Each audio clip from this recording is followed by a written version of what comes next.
Ici, sur la barre. Vous l'avez en haut, en principe. C'est bon. Voilà, c'est parfait. C'est Ok, parfait. ok, Revenez à la première plaque et démarrez parce que là, ça a démarré l'enregistrement, hein, c'est OK. ok. Donc voilà. euh, donc comme je viens de vous le dire, nous avons normalement des voies biliaires intrahépatiques et des voies biliaires extra-hépatiques. Donc les voies biliaires extra-hépatiques se subdivisent en voies biliaires de la convergence biliaire, c'est-à-dire du foie droit et des voies biliaires du foie gauche. Les carcinomes, les cholangiocarcinomes des voies biliaires, de la voie biliaire principale, c'est ce qu'on appelle les voies biliaires extra-hépatiques, avec bien sûr les cancers de la vésicule biliaire qui font partie des cholangiocarcinomes extra-hépatiques. Maintenant, pour les cholangiocarcinomes, donc comme vous l'a dit M. Atou, la distribution géographique est plus homogène à l'exception de l'Asie sud-est. L'âge, c'est entre 50 et 60 ans. Pour les carcinomes, les cholangiocarcinomes intrahépatiques, il y a autant d'hommes que de femmes par rapport aux cholangiocarcinomes extrahépatiques qui sont plus fréquents pour les femmes. Au départ, on disait qu'il n'y avait pas, pour ce qui est de la pathogénèse, on disait qu'il n'y avait pas de lien avec l'hépatite virale et cirrhose. Mais là, je vais vous en parler, il y a eu du changement.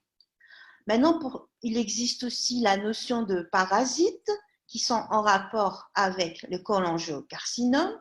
Il y a aussi les carcinogènes comme nitrosamine taurostrate. Il y a les lithiases biliaires qui sont responsables des cholangiocarcinomes. Il y a les anomalies de l'arbre biliaire. Il y a aussi la rectocolite ulcéro-hémorragique et la cholangite sclérosante, c'est-à-dire la fibrose qui étouffe les canaux biliaires. Maintenant, je vais vous montrer les facteurs de risque. Maintenant, comme je vous l'ai dit tout à l'heure, tout a changé. Au départ, on disait que cirrhose ou virus de l'hépatite C ou B étaient en fait en rapport avec les carcinomes hépatocellulaires.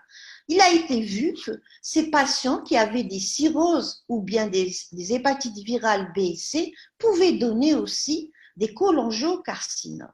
Il y a la notion d'alcool, le VIH, le diabète, l'hémochromatose et les Wilson. Ce sont les facteurs de risque des cholangiocarcinomes intrahépatiques dans le parenchyme hépatique, dans le foie. Donc, les facteurs de risque des cholangiocarcinomes extrahépatiques, comme je vous l'ai montré ici, c'est-à-dire la convergence biliaire et la voie biliaire principale, nous avons la cholangite sclérosante primitive, les parasitoses biliaires. Je vous avais dit tout à l'heure que les parasitoses biliaires étaient responsables du cancer des voies biliaires ou cholangiocarcinome. Les kystes du cholédoque aussi pouvaient donner des cholangiocarcinomes et les anomalies de la jonction aussi duodéno-pancréatique. Voilà. La clinique, ça a été sûrement présenté par les gastro-entérologues, un élément important, la symptomatologie très tardive, elle se présente par une douleur abdominale, perte pondérale importante, l'ictère, vous l'avez compris, l'ictère, parce qu'il y a l'obstruction des canaux biliaires, et l'acide qui est bien sûr rare. Ce que vous devez savoir, c'est que pour les cholangiocarcinomes, généralement surtout pour les cholangiocarcinomes intrahépatiques, l'alpha-fétoprotéine est normale, c'est la CE, les CA19-9 qui sont augmentées. Donc, maintenant, si on fait un petit résumé, comme je viens de vous le montrer, les cancers des voies biliaires intrahépatiques et les cancers des voies biliaires extrahépatiques, dans les voies biliaires intrahépatiques, vous avez 9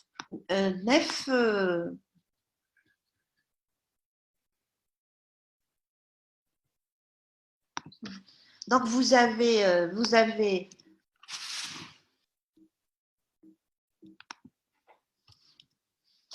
donc pour les cholangiocarcinomes, intrahépatiques, nous avons la présence d'une masse tumorale intrahépatique qui peut, comme vous l'avez compris, prêter confusion avec une métastase d'un autre carcinome, d'un autre site. Il y a aussi ces lésions, elles ont comme caractéristique d'être facilement biopsiées Et bon, voilà, comme je vous l'ai dit, le diagnostic, c'est aussi si nous n'avons pas la tumeur primitive, et là, nous serons bien sûr devant une métastase de primitif inconnu ou CAPI. Par contre, pour les cholangiocarcinomes extrahépatiques, c'est-à-dire cancer des voies biliaires extrahépatiques, donc vous avez compris, il y a obstruction des voies biliaires, donc on a un ictère. On peut aussi avoir une cholestase anictérique par obstruction d'un seul lobe, si l'obstruction est au niveau d'un seul lobe, le lobe du parenchyme hépatique. Et ce que vous devez savoir, c'est que pour les voies biliaires extrahépatiques, il y a une difficulté pour la preuve histologique ou cytologique du cancer généralement avant la chirurgie. Et le diagnostic différentiel ici, c'est la sténose non néoplasique, comme je vous l'avais dit tout à l'heure, la cholangite sclérosante, c'est-à-dire la fibrose qui obstrue les canaux, peut prêter pour le chirurgien ou le radiologue la confusion avec un cancer des voies biliaires extrahépatiques. Maintenant, pour ce qui est des cholangiocarcinomes intrahépatiques, la classification japonaise, alors elle a subdivisé macroscopiquement, c'est-à-dire l'aspect morphologique de la tumeur. On peut avoir une masse forming, c'est-à-dire une formation tumorale qui peut prêter à confusion, comme je vous l'ai dit, avec d'autres métastases ou carcinome hépatocellulaire. On a aussi la périductal involution type, c'est-à-dire que la tumeur, elle prend naissance au niveau en périphérie des canaux, ou l'intraductal, c'est-à-dire que la tumeur, elle a ses périductales. Et là, c'est par exemple, regardez, il y a une obstruction, c'est l'intraductal, c'est-à-dire la tumeur, elle va obstruer le canal des voies biliaires. Il y a aussi, comme je vous l'avais dit tout à l'heure, quand les deux canaux, c'est la tumeur, s'il y a au niveau de la convergence biliaire des canaux du foie droit et des canaux du foie gauche, on appelle cette tumeur le cholangiocarcinome de la région hilaire ou tumeur de Klatskin. Klatskin tumor, et il y a eu par Bismuth, c'est un Français, et Corlett qui ont donné cette division de ce type de tumeur qui va de type 1 jusqu'au type 4, qui bien sûr qui est en rapport avec le pronostic. Et le type 1, pardon, c'est au niveau du canal, entre les deux, là où il y a les deux convergences, puis la tumeur elle monte, et le type 4, elle a pris les deux canaux avec le canal qui va vers la voie biliaire principale. Maintenant, comme je vous l'ai dit, le cholangiocarcinome peut être solitaire ou multinodulaire, c'est-à-dire on peut avoir un seul nodule ou plusieurs nodules. Il y a la caractéristique d'être scléreux, c'est-à-dire qu'il y a beaucoup de fibrose. La caractéristique d'être blanc-gris, la couleur, par rapport au carcinome hépatocellulaire qui a une tendance d'aller vers le vert, qui est la bile, vous l'avez compris, et la consistance qui est ferme parce qu'il y a beaucoup, comme je vous l'avais dit, schireux, il y a beaucoup de fibrose. À la microscopie, c'est des adénocarcinomes, c'est-à-dire prolifération de glandes avec une fibrose, vous l'avez compris, marquée. Maintenant, l'immunohistochimie, donc vous avez compris, tout à l'heure, je vous avais dit biologiquement, il y avait une élévation de la CE, donc même en immunohistochimie, positivité pour la CE, CA19-9 et cytokératine 7 et 19 avec une négativité à la cytokératine 20. Donc voilà, là vous retrouvez, c'est une seule masse. Là vous avez compris qu'on est devant un cholangiocarcinome intrahépatique. Là vous reconnaissez la voie biliaire intrahépatique. Et là vous avez une masse formée, une formation tumorale. Hein. Regardez, là vous voyez le canal. Là aussi, là par contre, ça prend naissance en périphérie. Voilà, vous avez la voie biliaire, c'est périductal, la forme périductale, c'est-à-dire que la prolifération, elle va en dehors du canal biliaire. Et là aussi, un cholangiocarcinome multinodulaire, vous avez plusieurs nodules. Regardez tous les canaux biliaires qui sont tumoraux ici. Maintenant, en histologie, vous avez les cholangiocarcinomes.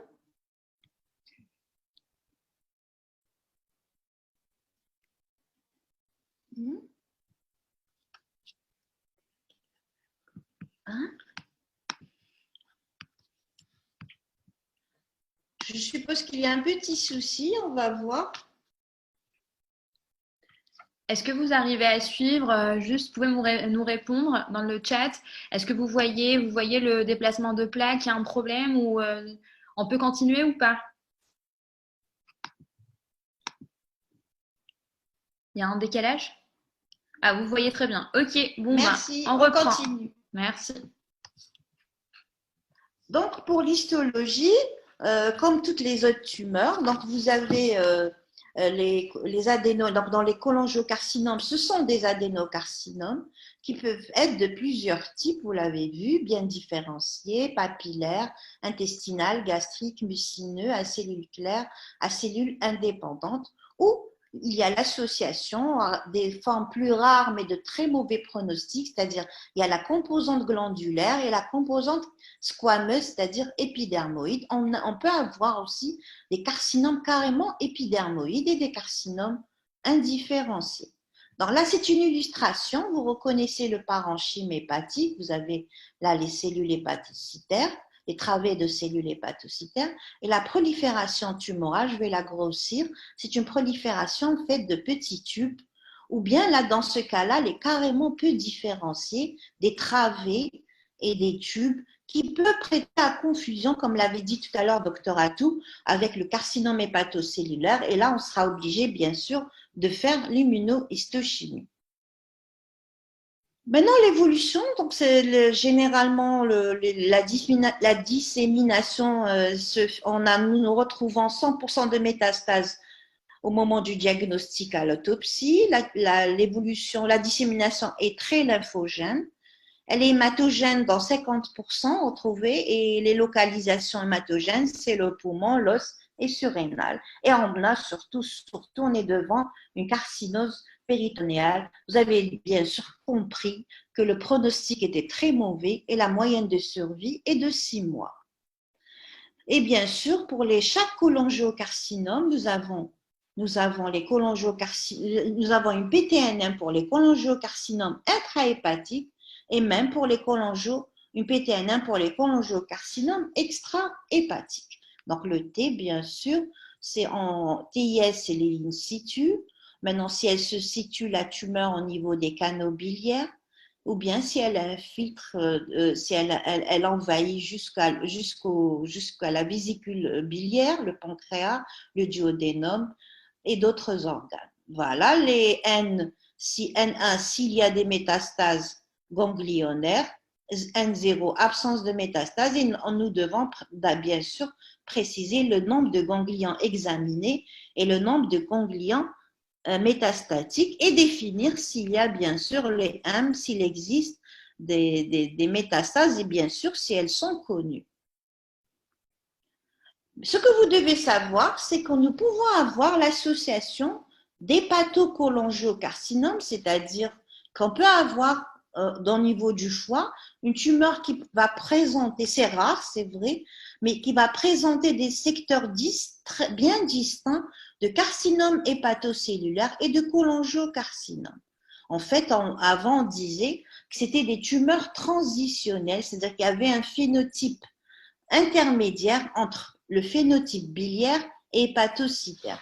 Ces hépatocholangiocarcinomes, on les voit chez les sujets âgés, plus d'hommes que de femmes. L'alpha-fétoprotéine, elle est peu élevée, donc elle peut prêter à confusion pour le clinicien. C'est le pathologiste qui va porter le diagnostic.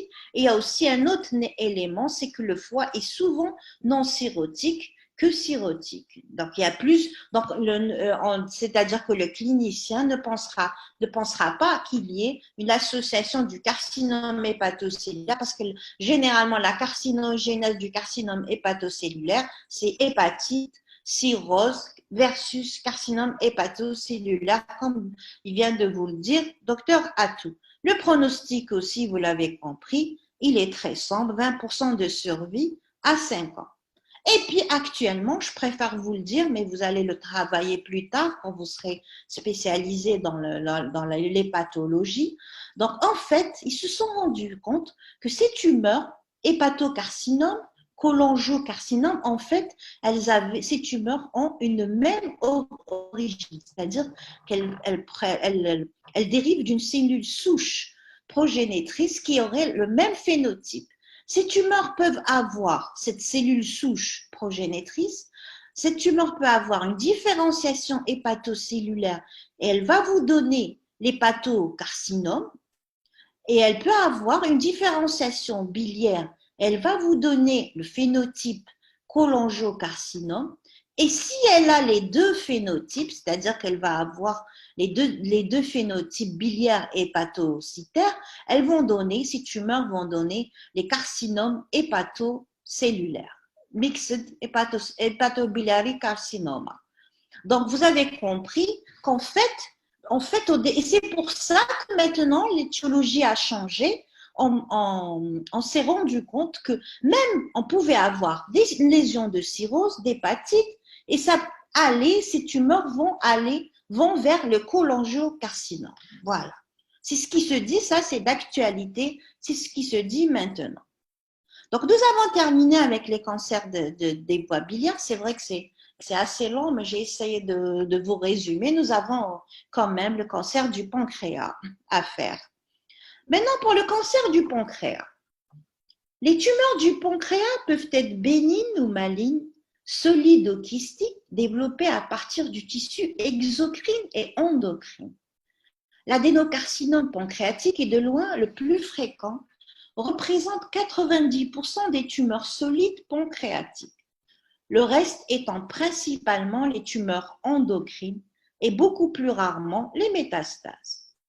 Ces cancers représentent la 5e cause de décès par cancer digestif et même le pancréas, son pronostic comme les voies biliaires reste redoutable avec une médiane, vous allez encore me dire, une médiane de survie entre 28 et 24 mois selon le stade auquel la maladie est découverte malheureusement pour le patient.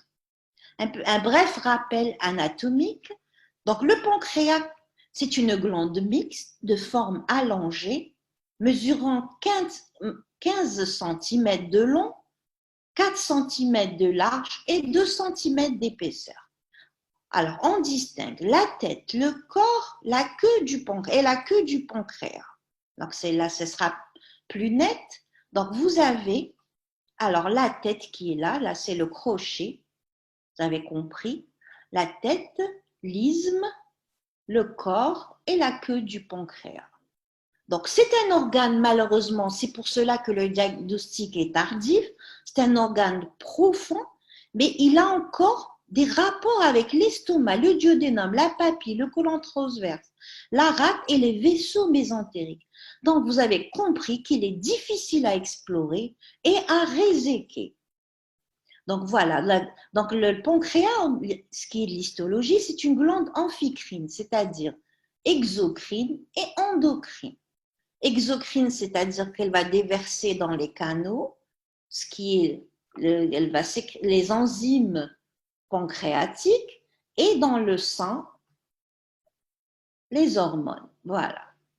Donc vous voyez ici, regardez, vous avez les canaux biliaires, et là c'est les acinis, et là c'est les îlots de Langerhans, vous avez compris. Voilà. Donc voilà le pancréas. Donc c'est un lobule à ce niveau-là. Donc, le pancréas est une glande amphicrine, endocrine, c'est-à-dire les îlots de Langerhans vont sécréter de l'insuline, le glucagon, la somatostatine, et les cellules dispersées, bien sûr, on peut avoir aussi des cellules dispersées, et ces cellules sont positives à la chromogranine, la synatophysine, NCAMC, CD56 et aux hormones, c'est-à-dire les hormones spécifiques comme insuline.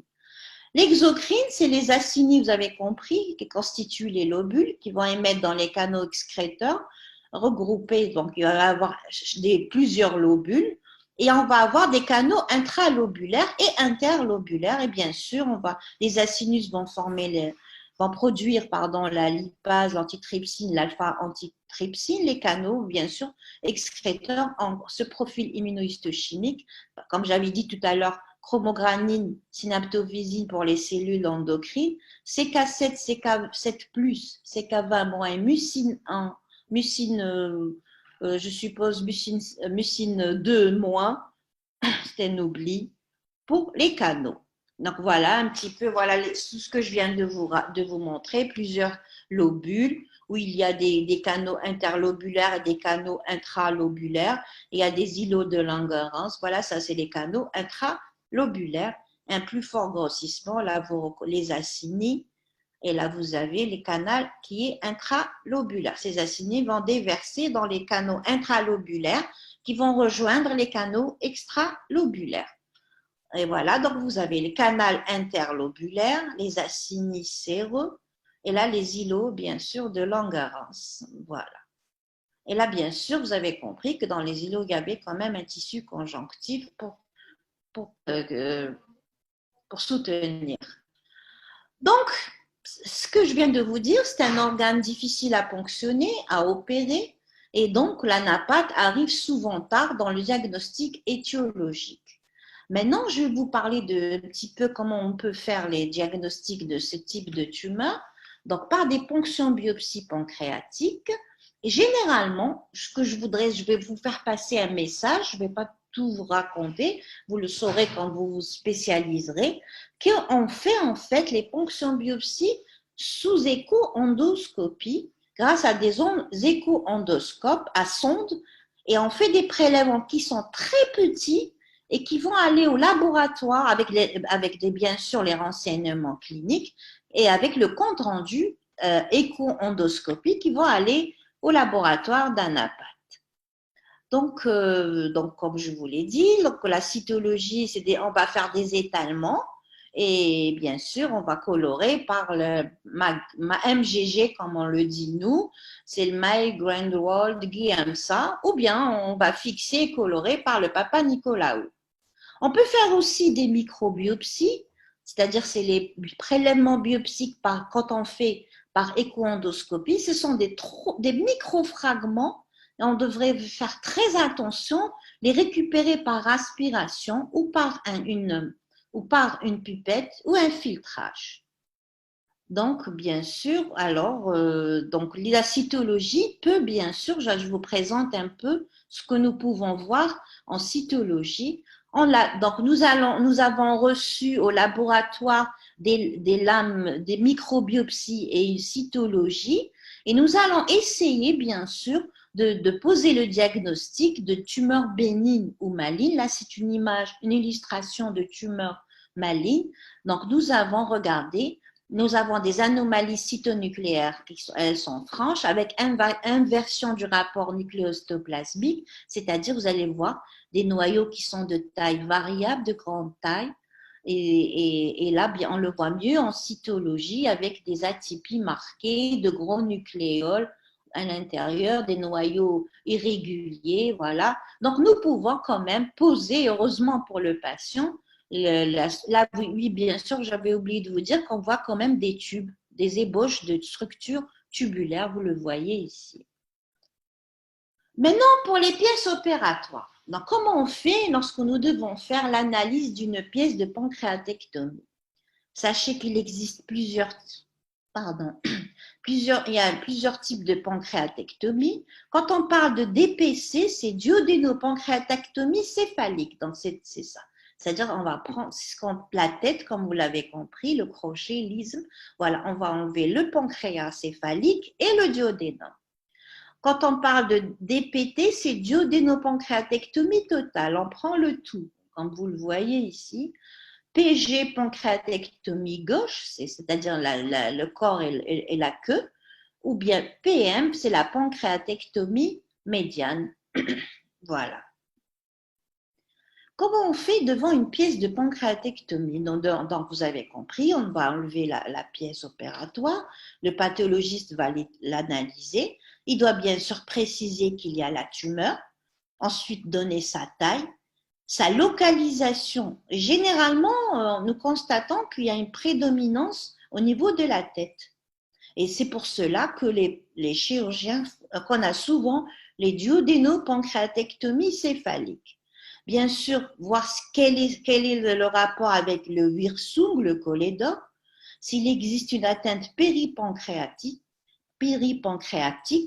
s'il existe des ganglions péripancréatiques, le nombre, bien sûr, préciser le nombre, et s'il existe des ganglions à distance, préciser la localisation et le nombre. Donc voilà, je vous présente cette image. C'est un peu une pièce macroscopique de duodénopancréatectomie. Vous avez reconnu le duodénum. Et là, nous entrons, c'est pour vous montrer. En fait, maintenant, c'est les chirurgiens carrément, pour ne pas qu'on se perde. Ils nous ancrent en noir. Vous voyez là en noir, c'est ce qu'on appelle le lit veineux. Donc, c'est à nous de prélever. L'artère mésentérique supérieure en rouge et en vert, il nous ancre la face postérieure comme ça pour les limites, pour le curage, pour pouvoir… Donc, nous allons d'abord commencer par les tumeurs du pancréas exocrine. Donc, il y a une classification qui s'est faite en 2019, OMS 2019, des tumeurs du pancréas exocrine. Donc, les tumeurs épithéliales. Donc, on a le carcinome canalaire NOS, non spécifique.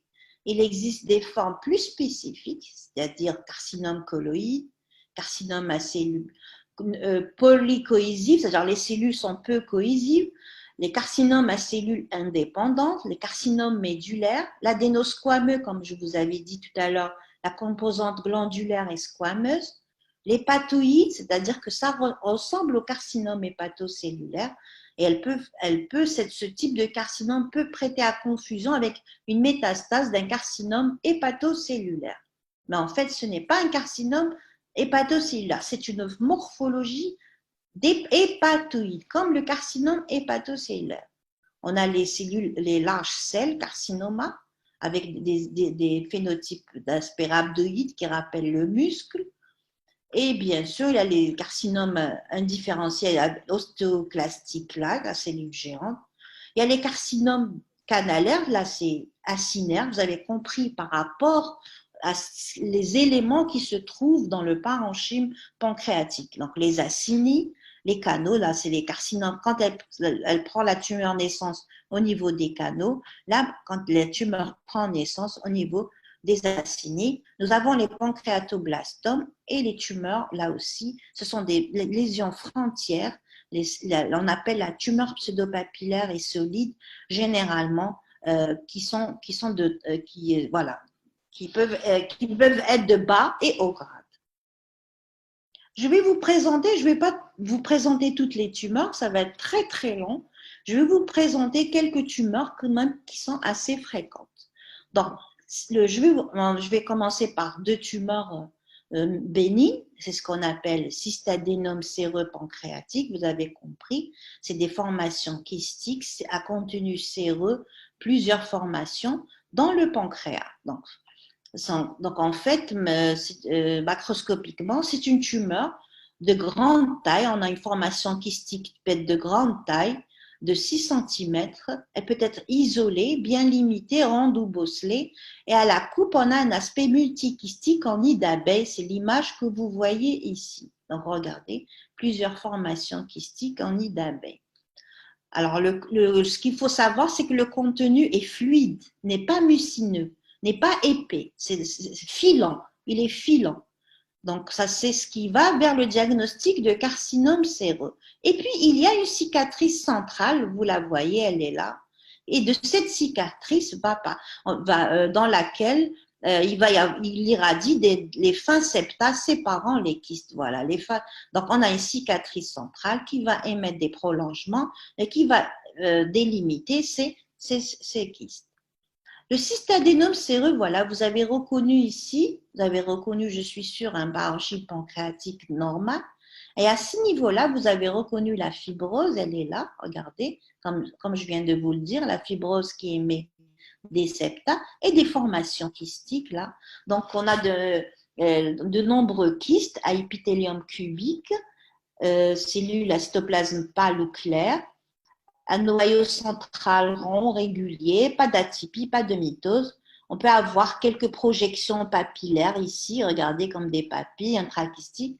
Le stroma est peu abondant, il est fibreux entre les kystes. C'est une lésion bénigne qui n'évolue pas. Pourquoi il faut dire? Parce que les tumeurs, il y a des tumeurs bénignes qui ont un potentiel de malignité, comme les cystadénomes mucineux.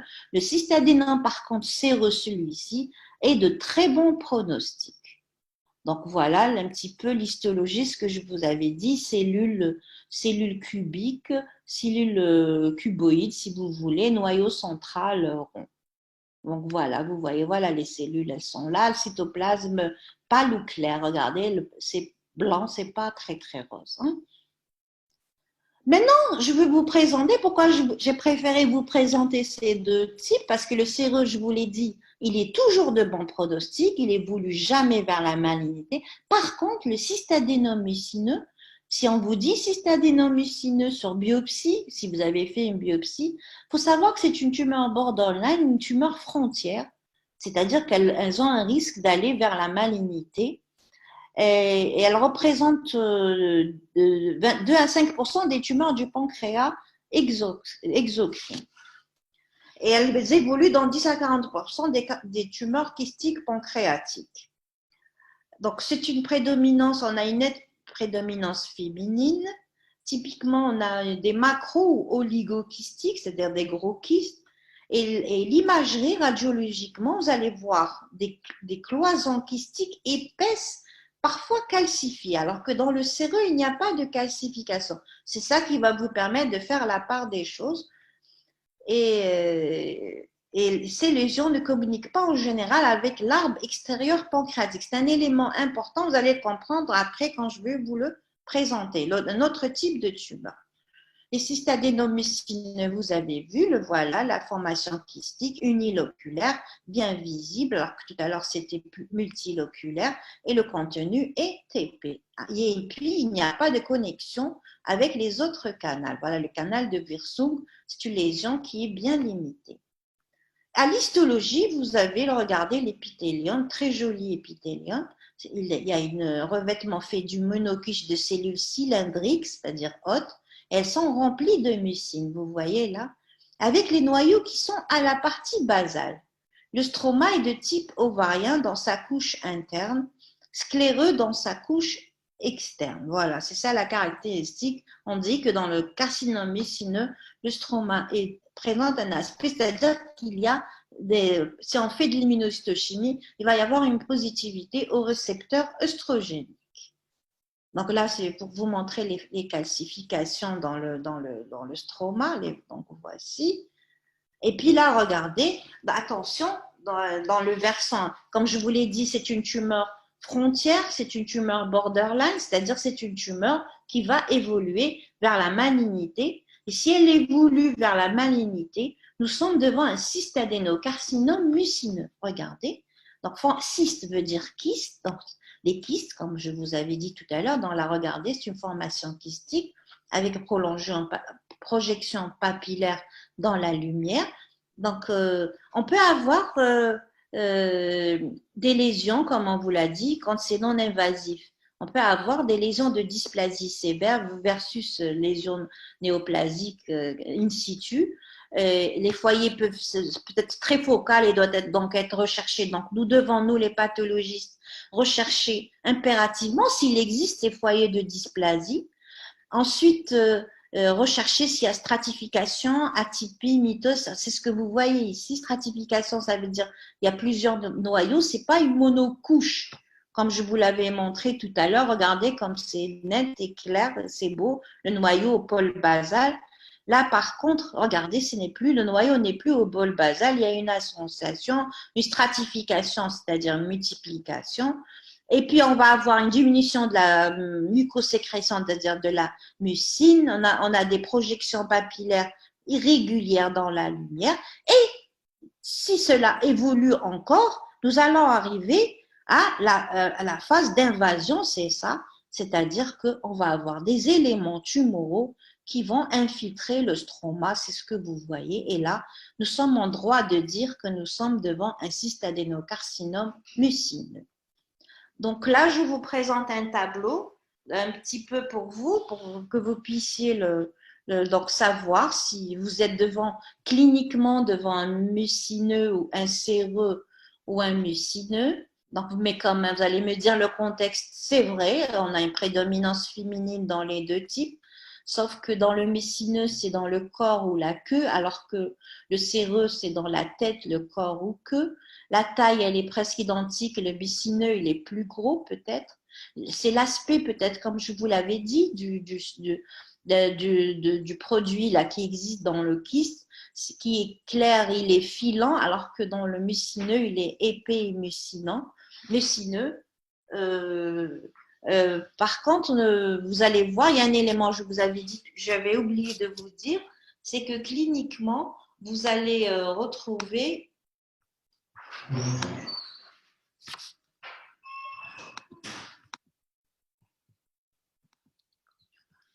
donc, cliniquement, pour les mucineux, vous allez retrouver une augmentation de la CE et du CA19-9 qui sera absente dans les séreux, biologiquement, les marqueurs tumoraux. Donc, macroscopiquement, c'est multiloculaire, microkystique, alors que le mucineux, c'est uniloculaire, avec végétation, comme je vous l'ai montré. Le revêtement ici, il est clair, ici, il est cylindrique avec de la mucine.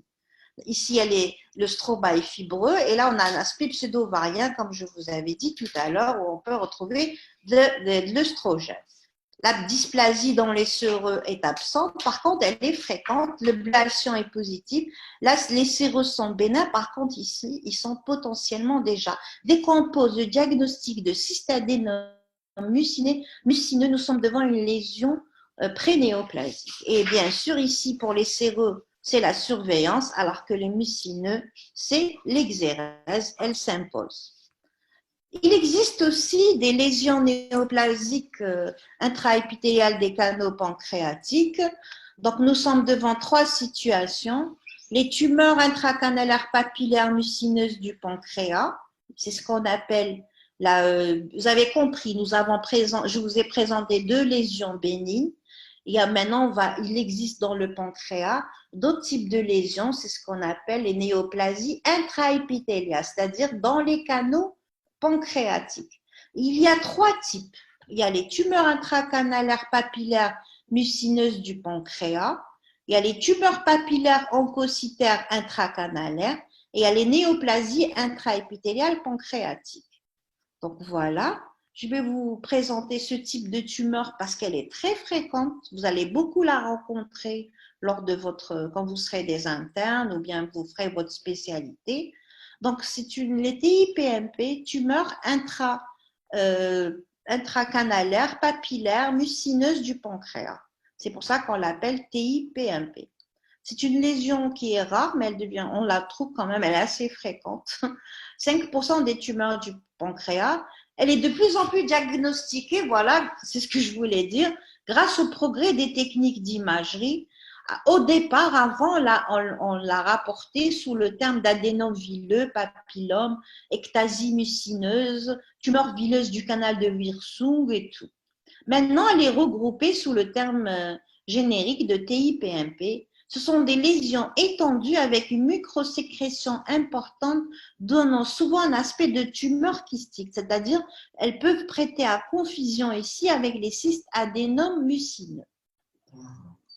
Donc voilà, je vous montre macroscopiquement, vous allez voir des canaux, il y a plusieurs, voilà, en fait, ce n'est pas une seule formation kystique mucineuse, c'est plusieurs canaux dilatés, gorgés de mucus et bien sûr occupés par une prolifération solide et papillaire.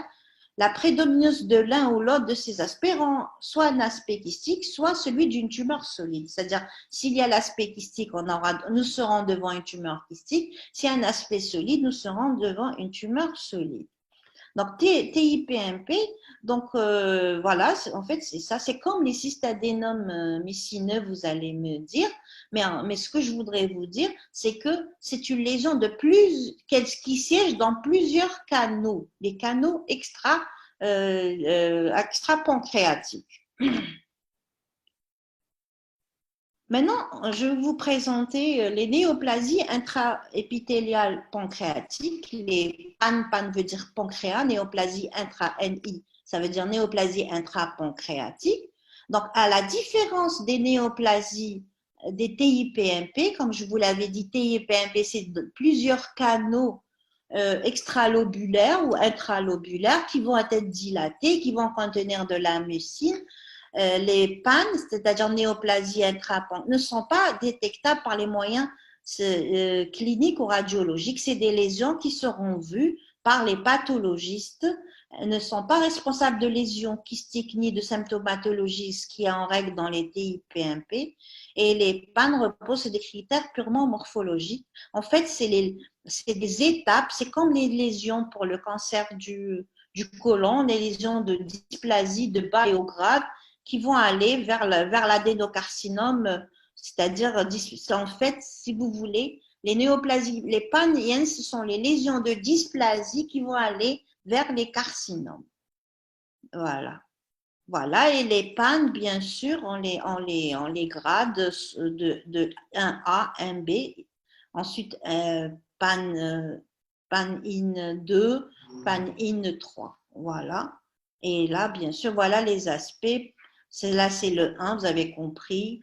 1A qui est bénin. Le 2, on commence à avoir plusieurs stratifications. Et là, PAN 3, vous avez vu plusieurs atypies. C'est en fait la séquence vers le cholangiocarcinome. Il y a aussi une autre tumeur frontière, comme les carcinomes mucineux, c'est les tumeurs pseudopapillaires et solides du pancréas. Ce sont des tumeurs, c'est bien de les connaître, parce que la majorité des tumeurs sont solitaires, mais il y a des formes multicentriques, souvent larges, 9 à 10 cm, 10 cm pardon. C'est une tumeur rare. Elle représente 0,9 à 2,7% de toutes les tumeurs malignes du pancréas. Les tumeurs ce type de tumeur est une tumeur exocrine. Elle affecte les femmes, surtout jeunes. Donc, si vous avez une femme qui vient consulter pour une formation pancréatique, pensez à ce type de tumeurs pseudopapillaires solides. Ce sont des tumeurs qui sont de bons pronostics. Si les hommes sont atteints, ils sont de 5 à 10 ans plus âgés. Et bien sûr, elle est surtout vue pour les Asiatiques, les Africains-Américains, que les Caucasiens. Donc, il a été vu aussi que ce type de tumeur pouvait survenir chez la femme enceinte ou en postpartum. Et cette tumeur exprime des récepteurs de progestérone, ce qui explique la croissance rapide durant la grossesse. Donc, si vous avez une femme aussi enceinte qui vient vous voir pour une masse pancréatique, pensez et jeune à la tumeur pseudopapillaire et solide. Pourquoi? Parce que c'est des tumeurs de bon pronostic. Une tumeur de bon pronostic. Il y a une symptomatologie, vous avez vu, qui n'est pas typique, non spécifique, douleur, dyspepsie, nausées, vomissements. On peut avoir une masse abdominale parce que vous avez vu que les tumeurs, elles pouvaient atteindre jusqu'à 10 cm. Et on pouvait la découvrir chez des sujets asymptomatiques. Rarement, on a rupture de la tumeur et rarement ictère par compression des voies biliaires. Voilà la macroscopie, donc voilà l'image. C'est une tumeur bien limitée, encapsulée, elle peut aller jusqu'à 10 cm. On peut trouver des calcifications au niveau de la capsule. Il y a des zones solides brunâtres, ce que vous voyez là en brun, des zones solides ou jaunâtres ici, et avec des aspects irréguliers, avec du matériel friable, nécrotique et des zones d'hémorragie, c'est ce qui est rouge un petit peu. Donc, elle a une morphologie macroscopique qui peut nous orienter vers le diagnostic. Et voilà, à l'histologie, vous avez des pseudopapilles, c'est ce que vous voyez ici, avec de cellules. C'est des papilles qui sont faites de cellules néoplasiques avec un axe fragile, un axe capillaire très fragile. Et les noyaux sont loin des vaisseaux, loin de l'axe. Voilà. Les tumeurs malignes, donc nous avons vu les tumeurs bénignes, nous avons vu les tumeurs prénéoplasiques, si vous voulez, les tumeurs à malignité locale, Et nous passons, nous terminons par les tumeurs malignes. Donc, il y a vous avez compris que dans le parenchyme pancréatique, il y a les tumeurs exocrines qui sont responsables des adénocarcinomes exocrines, et il y a les tumeurs endocrines qui vont donner les carcinomes endocrines. Donc, voilà. Donc, c'est 85 à 90% des tumeurs pancréatiques. Facteur de risque, ça a été bien démontré que c'était le tabac, l'alimentation riche en graisse, la gastrectomie partielle. Ce qui était inconstant, c'est l'alcool, café, diabète, et il y a la notion de pancréatite chronique, voilà. Bon, il y a une notion de pancréatite héréditaire qui a entraîné une nette augmentation de risque. Par contre, les formes acquises, elles étaient une légère augmentation de risque de transformation. Comme je vous l'ai dit tout à l'heure, les lésions pancréatiques précancéreuses, comme le TIPMP et le cystadénome messineux, il existe, ce sont eux qui sont, voilà, ces lésions vont démarrer à partir, ces adénocarcinomes, de lésions précancéreuses comme le TIPMP et le cystadénome mucineux. Il existe aussi des formes héréditaires de cancer du pancréas qui va se transmettre sur un mode dominant. Donc, ce qu'il faut savoir aussi, que le risque est multiplié par 9, c'est un parent au premier degré atteint, et par 32, si vous voulez, si 2 parents au premier degré sont atteints. Maintenant, bon, voilà, donc bon, là, je passe très rapidement. Il y a une notion de mutation de l'oncogène KRAS et mutation de la P53. Cliniquement, c'est pas, enfin, il y a l'ictère, la douleur, l'altération d'état, les métastases peuvent être parfois, oui, souvent hépatiques, peuvent être souvent révélatrices. Donc, l'apparition, l'aggravation d'un diabète chez un homme de plus de 40 ans doit toujours faire évoquer un adénocarcinome du pancréas. L'adénocarcinome du pancréas favorise les phénomènes thrombotiques. Une thrombophlébitis spontanée doit faire évoquer un adénocarcinome pancréatique. Une dépression est souvent associée, elle prénonce l'annonce du diagnostic et parfois, et même le premier, une dépression, c'est-à-dire voilà, mentale, et même le premier symptôme. Macroscopiquement, voilà, vous reconnaissez le parenchyme pancréatique. Vous allez retrouver une formation tumorale de consistance ferme, mal limitée, et il y a très peu, pas comme je vous l'avais présenté tout à l'heure, la tumeur pseudopapillaire et solide du pancréas, il y a très peu ici de remaniement nécrotico-hémorragique, et la taille n'est pas aussi grosse que tout à l'heure, c'est entre 1,5 et 2,5 donc centimètres. Voilà. Donc voilà, vous avez l'adénocarcinome de type canalaire qui infiltre ici l'infiltration de la paroi cholédotienne. Donc c'est le pancréas qui va infiltrer le cholédoque. Et là aussi, vous avez un adénocarcinome, une prolifération glandulaire qui infiltre. Donc, comme vous le savez, le pancréas est très proche du cholédoque. Donc voilà, et il y a aussi devant un adénocarcinome, c'est-à-dire prolifération glandulaire des canaux, avec infiltration. C'est un élément qui confirme la malignité, infiltration des filets nerveux. Là, regardez des glandes qui vont infiltrer le filet nerveux. Bien sûr, l'adénocarcinome aussi a une stadification par la PTNM, il y a l'UICC 7e, il y a même la 8e édition, qui définit le T1 jusqu'à T4, bien sûr, limité au pancréas, dans la taille ici inférieure au A2, ou allant au-delà du pancréas. Et là, bien sûr, T4, c'est quand ça envahit les vaisseaux, l'artère et les ganglions, bien sûr, absence 1,0, N1 présence, il faut définir le nombre, M0 absence, M1 présence. Le diagnostic différentiel, vous l'avez compris, c'est avec les pancréatites chroniques, surtout dans la forme sclérosante, bien sûr, et surtout chez les personnes âgées de plus de 50 ans. Et comme je vous l'avais dit tout à l'heure, il faut rechercher l'infiltration des filets nerveux et faire bien sûr l'immunohistochimie. Donc voilà, il y a aussi, tout à l'heure c'était l'adénocarcinome canalaire ou exocrine. Ici, vous avez l'adénocarcinome acinaire, c'est-à-dire prolifération tumorale des cellules acinaires. Il y a aussi le pancréatoblastome, je vous dis deux mots, c'est des tumeurs malignes de l'enfant, peut se voir chez l'adulte en augmentation de l'alpha-fétoprotéine. C'est des tumeurs bien limitées, d'aspect lobulé. Et là, nous avons la prolifération tumorale. Histologiquement, c'est des îlots là, vous avez des îlots de cellules, prolifération d'assassinaires avec des îlots de cellules squameuses. Les tumeurs endocrines du pancréas, donc nous passons aux tumeurs endocrines, sont des tumeurs rares. 1 à 2% des tumeurs développées aux dépens des îlots de Langerhans, pas des canaux, et des cellules endocrines incluses dans les acinis et les canaux pancréatiques. Donc, il n'y a pas de prédominance de sexe, elle se voit à tout âge, surtout en 30 et 60 ans. Les tumeurs les plus fréquentes, c'est l'insulinome, le gastrinome, c'est le syndrome de Zollinger-Ellison sont les plus fréquentes, et nous avons le glucagonome et le VIPA. À l'histologie prolifération d'architecture endocrine.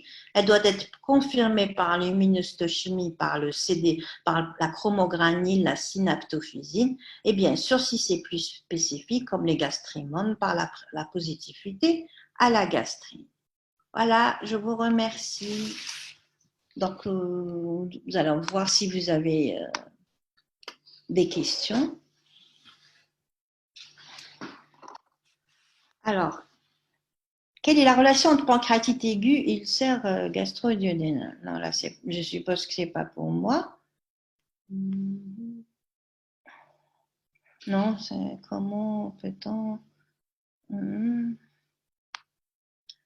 Non, évolué, non.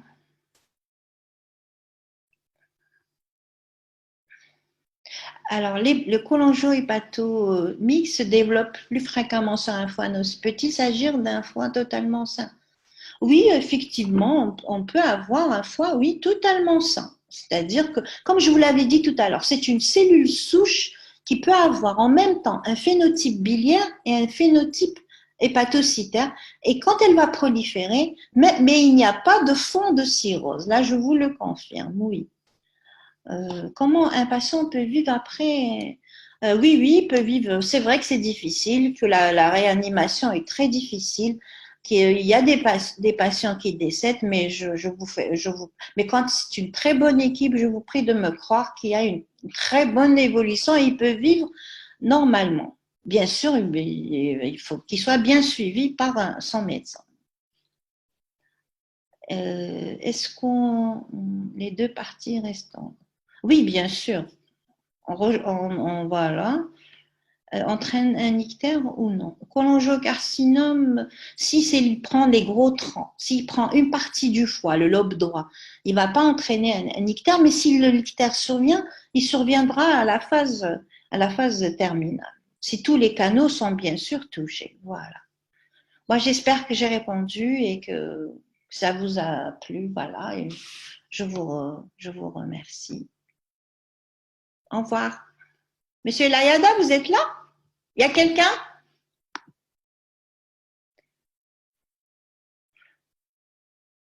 Ok, très bien. Monsieur Layada? Oui,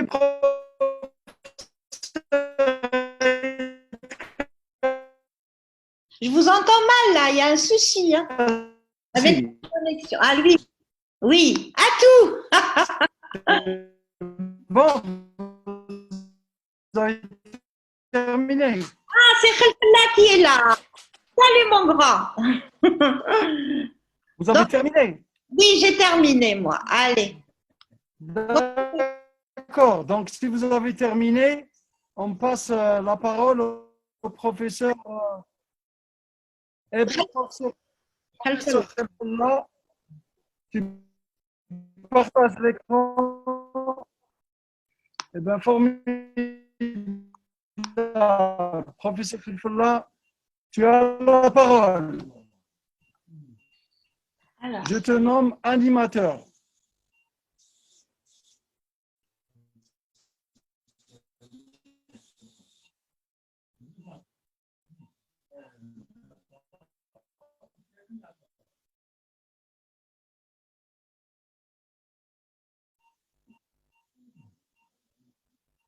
Khalfallah, actif.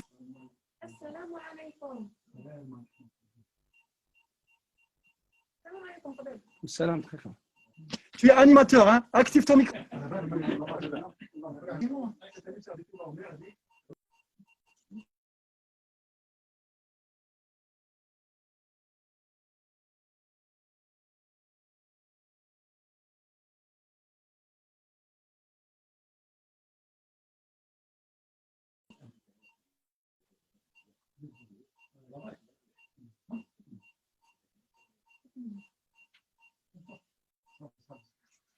J'ai la difficulté à mettre un clé sur le bon endroit.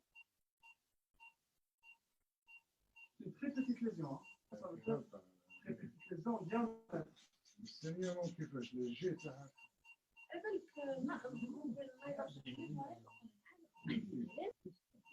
C'est l'intérieur, l'autre clé, pas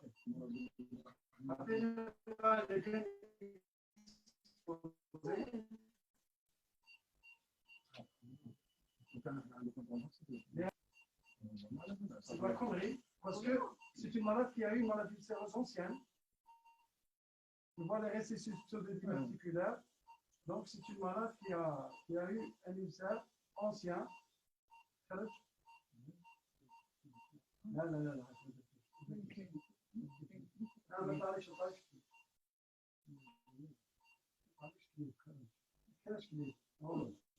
هذاك اللي فورميتو لا خلاص ما كانش فيه اسمع الموت ما كانش امين كليك موت كليك موت شوف لي كليك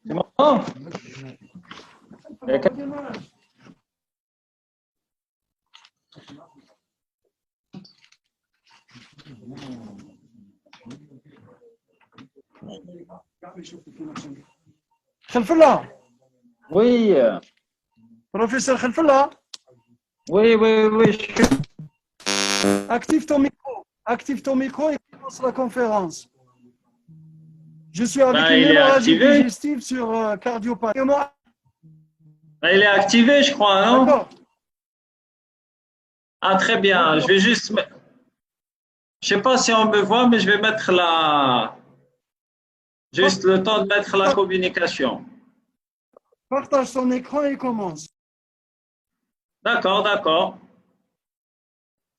Alors, je sais pas si on voit la communication là.